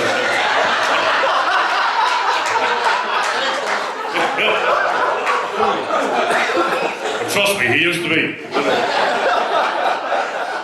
Still is, don't worry, he still is. He's involved in a lot of sporting events. He's the principal now at Random School in Random Island. Involved in a lot of organising of drama festivals and the like. So obviously brings us a fair bit of talent to the table. We have Tracy Hines. Tracy... First word in a long Yeah, that's right. Tracy Fleming, I'm sorry, she was Tracy Hines over in Stephenville. Tracy has a great background in recreational planning as well. Has done a lot of stuff with different age groups. So she brings a lot of talent to our group, and obviously has young kids as well. Most of our committee do. John Russell, we have to him there, Johnny. Johnny is the guidance counsellor at the high school here in Clarenville. Has a great amount of experience in terms of helping with safeguards and the like. He's got great technical ability when it comes to equipment and all that kind of nice stuff. In terms of organising, and we certainly found that he has a vast network of contacts in terms of entertainment pieces as well. Our other member of the committee is Mr. Carl Winter. Carl is also a renowned entertainer within the community. He's a teacher at high school as well, so is very in tune, we hope, with the kids and what they're sort of looking for, and the venues that we're going to be at. And is also very strong in the whole technical part of the preparing for entertainment venues. So we have a very strong committee, I must say. The committee itself is concerned on multiple phases, but obviously our first priority is that the kids do walk away with a great time away from the sporting field. And let's face it, they're going to be in competition actually for a small percentage of the time that they're here. So making sure that the rest of their time is enjoyable and is memorable is one of our key objectives. But also in that, there are going to be a lot of officials, going to be a lot of coaches, some parents I'm sure are coming around. So we want to make sure that as well, that there are things for them to do around Clarenville. We don't want them going home saying, Jesus, Clarenville, there was nothing to do with it, right? So we're going to try to look after those needs as well. We have had a couple of meetings already throughout the spring, getting a bit more frequent now. In terms of preparing for this, it is a bit tough because certainly from my own perspective, I don't have any kids and I'm not a teacher like all the rest of the crowd around the table. So being very in tune with what the kids want and what is going to be interesting for the kids is going to be paramount for us. You heard Paula before mention about a focus group that was held. Jill Russell organised a focus group with kids that had been to previous games and asked them what were the things they liked about all of it. So we've looked at that focus group results and have tried to incorporate a lot of that into what we're planning for the kids when they're here. The guys have also had a great lot of experience in terms of organising safeguards and things of that nature, where the school has been used as a venue, and they have some excellent ideas for lots of fun activities for the kids while they're here. We're also trying to comply with the host committee has objectives of being a sort of a technology games and a green game. So we're trying to keep that in our mind as we plan for the entertainment objectives as well. So what we need to continue to do, we think we need to really continue to engage youth in the discussion. Tracy's daughter Emily is kind of contributing to our committee here. but we're also going to be trying to, you know, bounce stuff, ideas off of other kids. You know, they're obviously not really in tune with these subcommittee meeting kind of formats, but we're still be aware of needing to have their opinion about this. We're trying to create fun activities, and we're also trying to create a variety of activities. We don't want to just have one thing that every kid is going to have to do. We're going to try to give them a bit of a, you know, some selection of things that they'll be able to do each and every night that they're here. So what we're trying to do is actually create a calendar for that day, for the whole week that the kids are going to be here. And so slotting in different pieces of entertainment for the kids, but then also for the adults at different venues around the town. So it is quite a challenge, as you can imagine. The other thing we're trying to do, of course, is to work with a reasonable budget. And Todd will be very happy to know that we're finally getting at that stage with our committee of putting together a budget. He's going to be very unhappy to know that some people actually expect to get paid for this entertainment stuff, apparently. And so, yeah. So Barry, you keep raising money, yeah? Don't you worry, you keep going. But the kids are going to have a great time, you trust me. The other challenge we have is actually sort of booking the venues. Because you've heard people talk about you know, all the sporting activities that are going to be going on, the accommodations that's required. We were very impressed. We went down, last meeting was at the Canada Games office, or the Winter Games office there, and they had the full blueprint, the big map of the buildings put up, all nice coloured stickies on all the rooms, and we had one sticky out in the porch. So we have a bit of work to do with our venues committee. Some people are still inside. Count yourself lucky, says Brad. That's right. The official ceremonies group is obviously a group that we're going to be working fairly closely with. Jill's team is obviously putting together a fantastic program as well, so we're going to try to build on that and piggyback with that where we can. The transportation piece that Dustin talked about, we're going to try, we may be needing to move kids around, obviously, if we got one sticky. We're going to have to put them somewhere. We got 2 stickies now, all right. There you go, see, we've doubled our effort already, boys. There you go. So obviously, things like the CEC are going to be a great asset to us, we believe. But things like bowling, potentially swimming, all those kind of nice things that are options for us, but will increase the logistics need around the transportation, things like that. So really our key contribution for the games is really going to be to allow the kids to have a great time away from the field of competition, to provide spectators and parents with quality entertainment, provide a variety of activities, as we said. We do want to showcase local talent if we can around the Clarenville area. I know Greg said to me early on that you know, we want people that come to Clarenville who haven't been here before to walk away saying, man, you know, this crowd was there from Clarenville. So we are looking at the local entertainment community, and we've had a number of, you know, unsolicited, you know, approaches just saying that I'd love to be part of this. So I think we're going to be well represented there. And we want to represent the whole region well, not only Clarenville, but the whole region, and to represent the province well. So that's where we are, and hopefully it will be entertaining games. Now for my committee, if you didn't stand up, but I thought they would come up and introduce themselves, because that way they'd be able to go around and get the cookies, because we're locked in over here. You know? So now you can get up and go get your cookies. Look.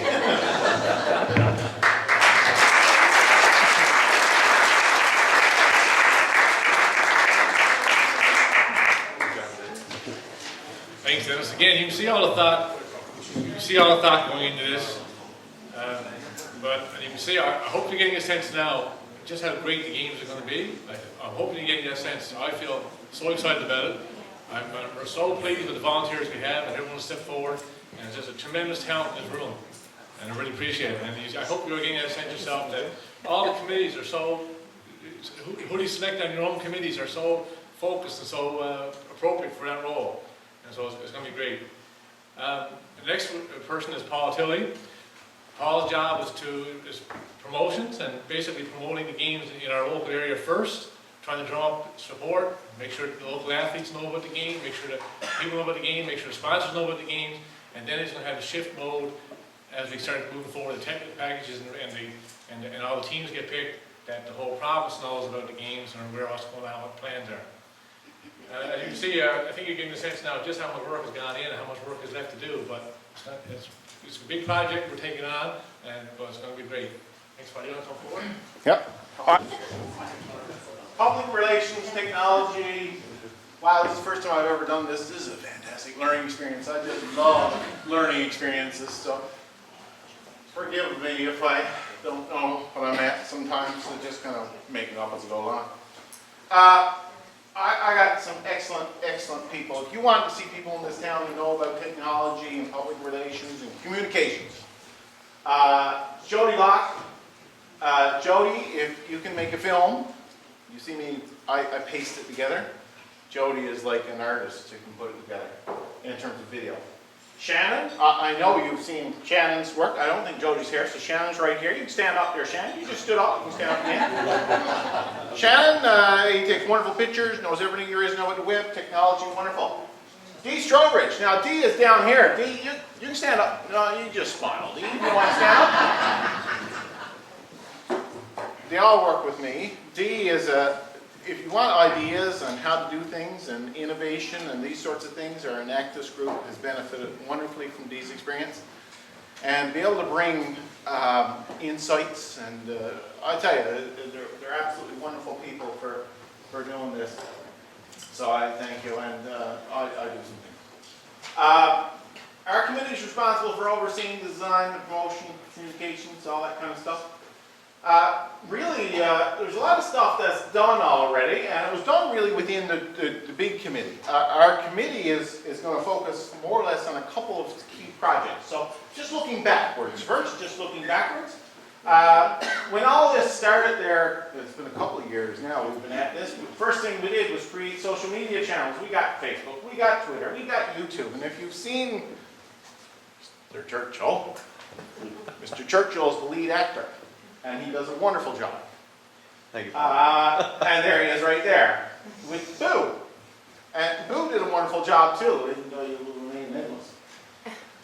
One of the first things we did was to have to get a logo straightened away. So we had to, first of all, find the companies who would be interested in doing this, and then the design, and it was a great experience in terms of a learning experience with working with Pilot Communications. They often do this. And we had several iterations. We had them up on the wall. We had them, suggestions galore. This is what we came up with, and I think it's a very good representation of, we got White Hills here. We got the sun coming up. It doesn't come up over White Hills, but, artistic license. It looks a little bit like the province, the ski hills, and the slopes, and these sorts of things, so you can read a lot into it. Then we went on, and again, the whole idea was to engage youth. The whole purpose of this game is to get youth involved. So one of the things we did was have a slogan challenge. So we needed to be able to generate a slogan. We went out to the schools, and between a bunch of iterations of involvement, we came up with Ready, Set, Snow. And our Vanda, Patrick Dove, Vanda's young fella came up with Ready, Set, Snow, and for that, he won contest. Our website, we went through a very intricate process with regards to selecting our website provider. And we had a lot of proposals, and Quantum Designs came up, and they said, gee, we can do this, we know we can do this, they're local. And I must say, when we look at Jason Soper's work, it has been outstanding and wonderful to work with, and the like, as these folks will attest to. We had our theme song contest. In the theme song contest, again, we had a bunch of iteration of processes in order to get where we get. And I know, that's my daughter. I was a little bit, but they won. Wasn't my doing. So they did a wonderful job at that. Our mascot design, there's Boo, again. And we had as has already been alluded to, we had the big unveiling of Boo, and we had the golf tournament with Boo, and Boo has been I think he's caught on fairly well. You'll see too, we've got some signage up around town, and pretty soon, within the next little while, you will see banners hanging on the poles. And we're going to have something, they're called teardrop flags. And I neglected to mention the two very important people who made all this possible. And, well, three, really, if we think about Brad and Leslie Ann, and now Chastity has come into the mix, and they are absolutely wonderful to work with, and a great experience. I should give a hand up to the town workers who put these signs up, and they're still working on it. We're going to have one out on the highway pretty soon. So you can see we've got a flag too, and we've decided on a flag. And the flag will be sort of like on this design. I don't have an image of it right now, but you'll see it very soon. We've also had awareness. Richard has spoke of the picnic contest, and the picnic contest is encouraging people to take pictures and put them on Facebook. And again, this is Dee's idea really to do this, and it is we've had some pictures come in, and we're always encouraging extras.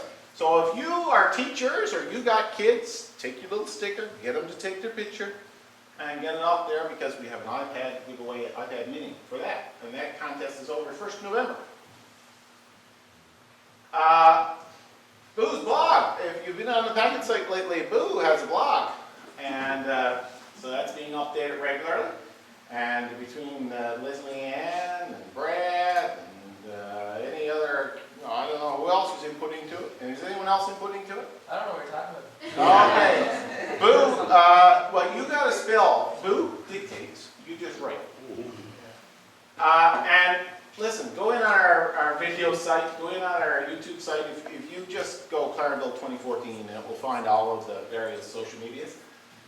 You'll see people there, and Ross is not here tonight, but you'll see Ross there, and Mr. Pittman, buddy, I'll tell you, he did a good job on teas, and if you've seen that one, probably got the most hits of all of them, but I'll tell you, Richard Churchill's coming up in the back pretty quick. What we plan to do, we've got a request for proposals going to be in very soon to get photos done at get professional photos, professional photographer at the games. We're in the process, our group is going to be into right now looking at the game's opening video, and what kind of things do you want to see in the opening video? So on the night of the games, the night the game opens, what do you want to see in that 3 minutes? Because that's really what we got. We got to be able to speak to Clarenville and speak to the games and speak. So if you've seen me going around with video camera over the last 2 years, I have collected more video than I can shake a stick at, and poor old Jody's going to shoot me for it, but effectively we got loads and loads of video. We need more pictures of, you can't have too little though, we need lots of stuff, and pretty soon this week, I believe, coming up, we'll be up flying around the helicopter taking some pictures, so smart. The awareness building is always continuing, and that's really what the first phase is. As we move into the games, we're moving into the second phase, and as Greg alluded to, the idea in the games, particularly on the website,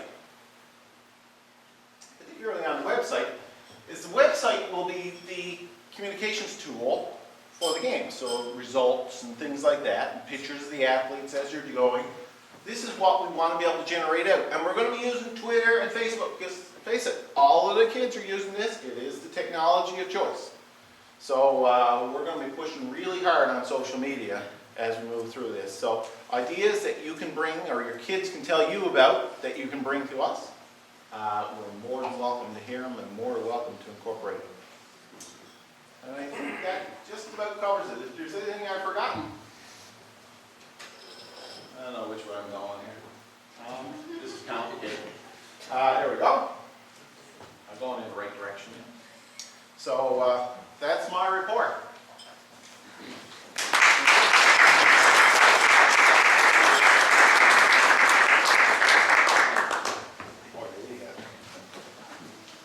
Great, thanks, Bob. I'm not sure you're quite aware of what he was alluding to with the video, but the plan right now, I think maybe Jill's committee will elaborate on it. The plan right now at the opening ceremonies is to have a 3-minute video of Clarenville, basically like a tourism ad, that we can promote all things going on in Clarenville. And he's been going around taking pictures of the ski hill and cross-country skiing and downhill skiing and hockey and pictures of the fall, seeing all the beautiful leaves and trees and down by the marina, all things Clarenville has to offer. so we can show a lot of people at the opening ceremony. And so I'm sure he's taken hundreds and hundreds of hours of video, and it's going to come down to his team like Joey Lockenett and Shannon to edit it, make it into a real professional job. And that's why he's saying, if you have ideas or something that's going on in town you think we should get a video of, do it, you can mention it, but I'll let Jill's committee elaborate that in a few minutes.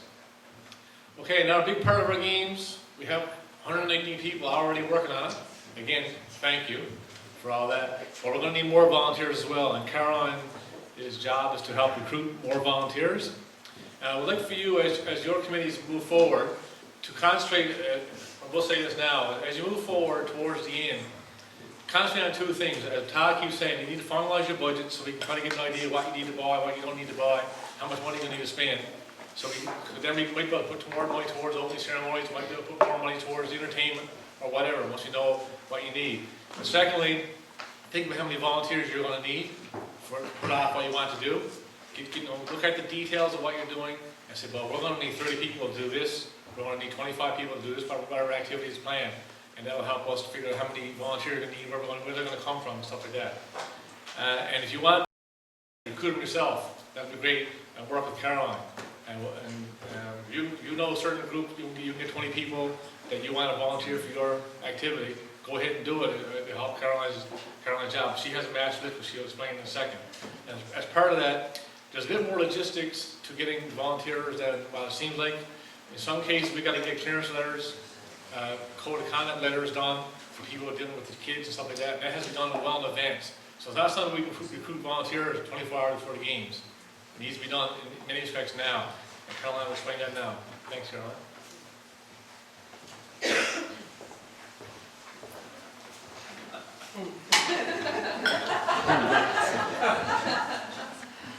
I'll remove it altogether. Anyway, my name is Caroline Frost. I am chair of the volunteer committee for the 2014 Winter Games.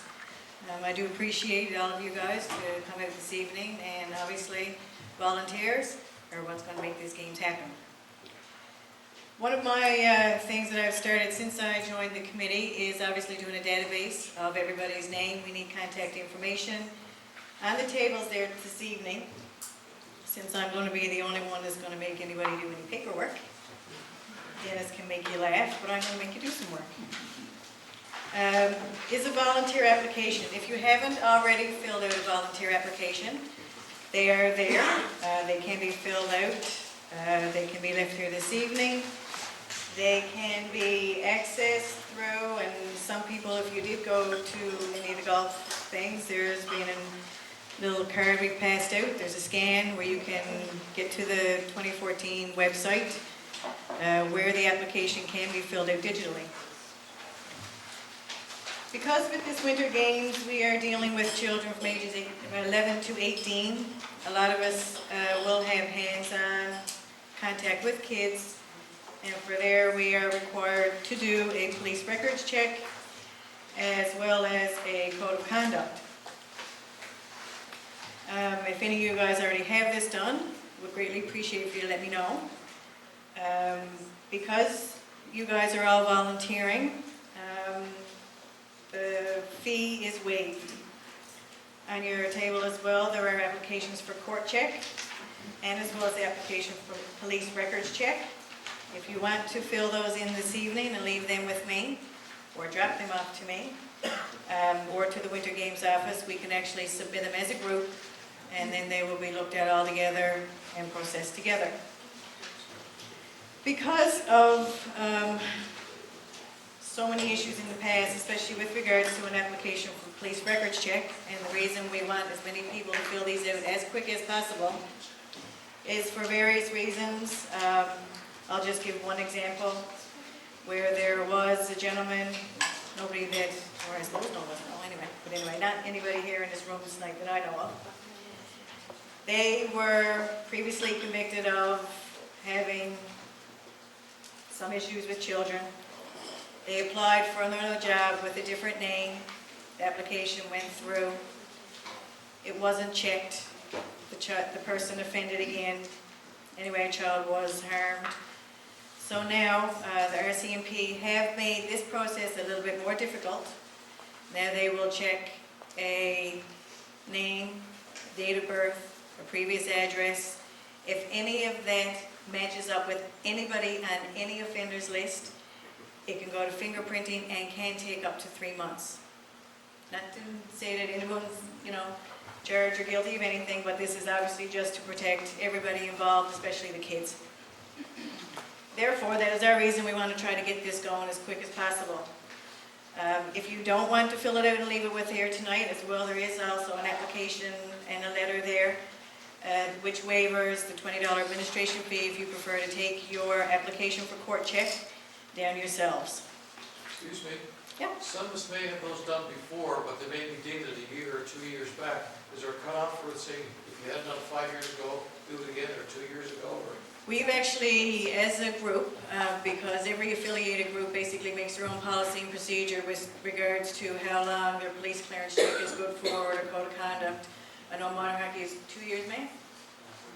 And I think the school is basically for the school year end. I think so. Well, we have put in policy which we discussed at length, and we are looking at a 6-month. So if, basically from the start of now till the end of the games.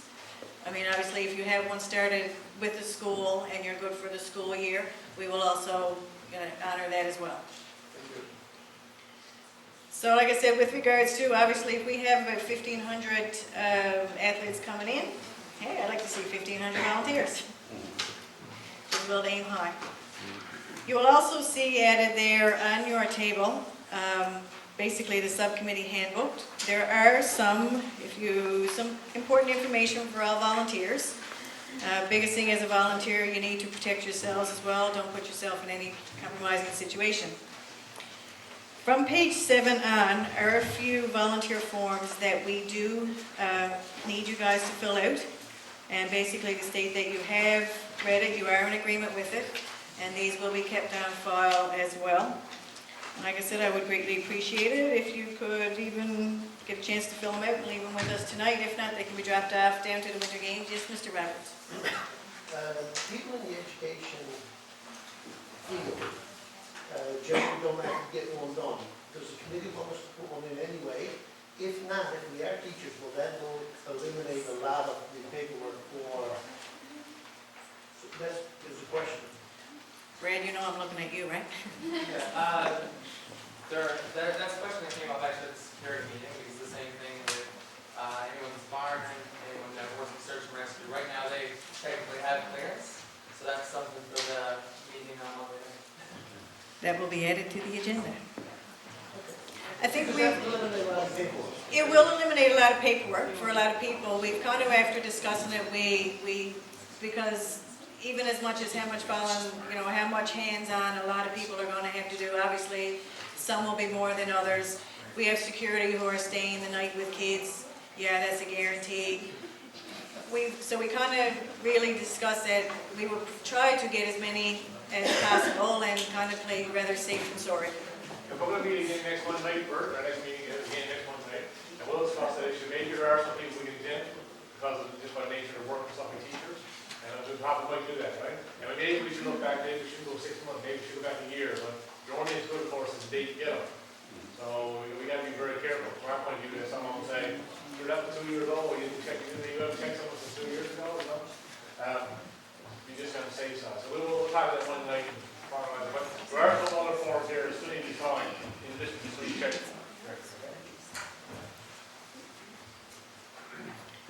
Like I said, it's a lot of these, obviously we want to make this the best games ever. We want this to be for the kids. And I greatly appreciate everybody coming out this evening. Your continued support, your amount of hours that will be put into all this is what will make our games the best games ever. Thank you.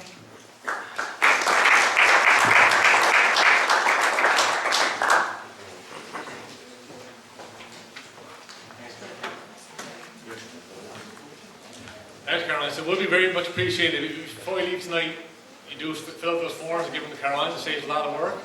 So hopefully, before you pick up your volunteer shirt, which we're giving out at the end there, please fill out the forms and pass them in. Again, thank you for all you've done so far and all you want to do. We're pretty well on time. It's not bad at all. Another very busy committee has been Jill's committee. And unfortunately, Jill couldn't make it tonight, but I think there's going to be some of your committee making help, Brad. and Brad as well. And they have a lot on their plate, but what they got planned is going to be an awesome opening ceremonies and awesome closing ceremonies. It's going to be tremendously thorough. So, Brad, you want to come up and go over there?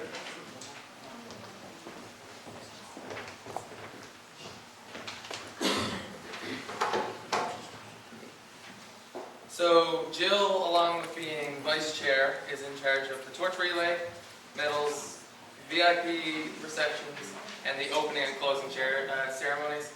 And I always make the joke with her that I think she's vice chair on every committee in the town. So I'll start off with the opening. I'll start off actually by listing her subcommittee, and actually her subcommittee, or her subcommittees have their own subcommittees. So there's a lot of people involved in her group. Ann Lundrigan, Colette Alfred Short, Lana Park, Lee Wiseman, Nancy Robbins, Paul Power, Rodney Butcher, Stephanie Holloway, Ryan Power, Jody Prosser, Stephanie Mackey, Evander Harris, Brian Wiseman, Roy Prosser, Carl Robbins, Carl Dalton, Matt Green, Jamie Baker, and Glenn Pitts. So all of these people are involved in either the torch relay, VIP receptions, medals, opening and closing ceremonies. So let's start off with the opening and closing ceremonies. So on March 1st, approximately 4:30, this place is going to be set up very similar to this. Mr. Chris Shepard has a fantastic Eat the Hill style VIP reception planned for all of our VIPs or sponsors before the opening and closing ceremonies. From there, we'll go on to the opening and closing ceremonies. This committee actually is, we always call it the money committee. Everyone's really going to remember is the opening and closing ceremonies. This is going to be the athletes, the coaches, people from the community, people from all over the community. So it's a great way to showcase our town and to make a lasting impression on the games. So we've actually hired Eastern Audio to do all of the audio, video things. We're going to have light shows. As soon as a region comes in, we'll make it the regional color. During the opening and closing ceremonies, it's going to snow. Every bell and whistle they have, we're going to use. So within that as well, Ann Lundrigan, Rodney Butcher, and Paul Power are in charge of doing all the entertainment. We will, before the opening ceremony starts, there's going to be a pre-show with a lot of our local talent. Again, as Dennis said, it's an excellent opportunity to highlight our local talent. Part of the entertainment, we have DJs, bands, and some nice celebrity MCs that will be named at a later date. Again, the closing is going to be very similar. Our closing reception, Jill and Chris have planned kind of a more relaxed kitchen party, so it should be a lot of fun as, okay, we're done, everyone relax, have a beer, good job. So that's the opening and closing ceremonies. We're getting a lot closer to finalizing a lot of the entertainment, and so stay tuned to our Facebook and our Twitter for the exact entertainment and our MCs, which are going to be, I know I'm being vague, but they're going to make our games really special. So one of the things we're in the process right now is selecting our medals. We just put out the RFP about a month ago, and we got 3 bids. The product right now, it's fantastic. It's about a 3-inch medal, 1.5-inch lanyard, multiple colors. It's a beautiful medal. Essentially, what it's going to be, once the kids have all the medals lined up, you're going to see a big difference from a normal invitational tournament medal and the Winter Games medal. VIP receptions. So the next thing Jill's in charge of is the torch relay. So we're talking about complexities. If you go on Google and type in torch or cauldron, you're not going to get any answers. So I think our first price on a torch was the one from the London Olympics, and that was at $12,000. So we had to cut back from that. So essentially what the torch relay is going to work is on February 27th, we're going to start our torch relay, and it's going to run through the entire community. So we picked this date because it's a couple days before the opening ceremonies. If we had it the night of the opening ceremonies, everyone's going to be in the building, no one's going to see it, it's going to be dark at night. So we're doing it on the 27th. It's going to go through the entire town and then finish off at the school. We'll have a little pep rally, last little bit of promotion before our games actually start. So we're going to set this up very specific so we can involve all the local businesses, so we can tell that at 11 o'clock it's going to be going by Clarenville Realty. You'll have all your employees out on the highway. So it's going to be, again, one last chance to really involve all of our sponsors, the kids in the school, everyone in the community. Ryan's going to follow behind, make sure everyone keeps on time, 25%. You run 50%.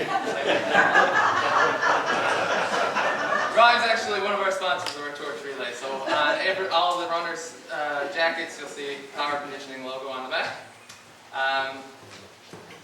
The torch we have coming, it came from Florida. Nancy saw a random billboard while on vacation and made a phone call, and our torch actually came from Oklahoma City. So again, these games, it's a lot of niche market things.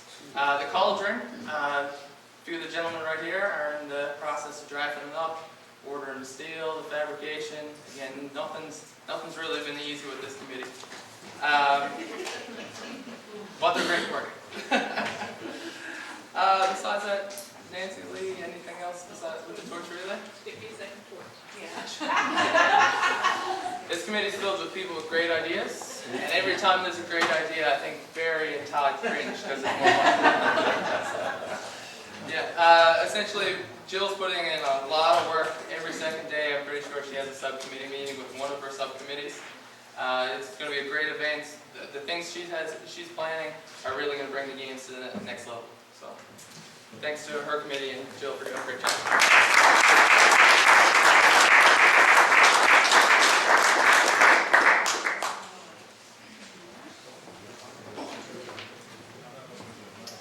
Well, that's perfect. I scheduled it to end at 9 o'clock, and it's 4 minutes after 9.